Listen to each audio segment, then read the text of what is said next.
U.S. President Donald Trump will address a joint session of Congress Tuesday for the first time in his new term.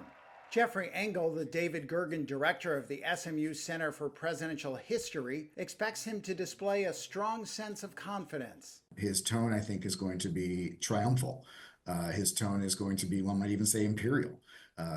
President Trump has been saying consistently that he won a landslide election and a mandate from the American people. And the truth matter is, historically speaking, it actually was a very, very close election. The address comes after Trump has signed a slew of executive orders in his first weeks after taking office, including several focused on slashing the size of the federal government, a project spearheaded by his largest campaign donor, Elon Musk, and his Department of Government Efficiency, or DOGE. The effort has served as another source of division among politicians and everyday Americans. One his upcoming speech won't be able to overcome, says the director of the Center for Politics at the University of Virginia, Larry Sabato. You can be sure that half of the public will probably love whatever he says, and half of the public will absolutely hate whatever he says.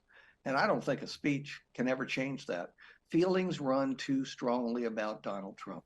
While there will likely be various viewpoints about what he says, John Malcolm, who oversees work on the Constitution and the law at the Heritage Foundation, doesn't think there will be any debate about how he says it. I expect that he will be respectful but pointed.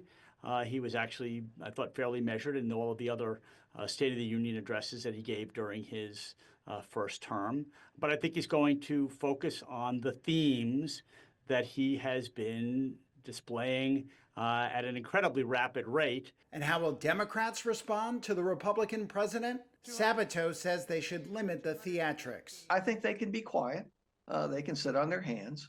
It's possible that some may walk out, as long as they do it responsibly without shouting and yelling or trying to interrupt the president. I think that's perfectly okay as well. What is not okay, and what will actually help Trump, which is the opposite of what they want to do, is if they start shouting epithets and interrupting Trump. That will backfire on them.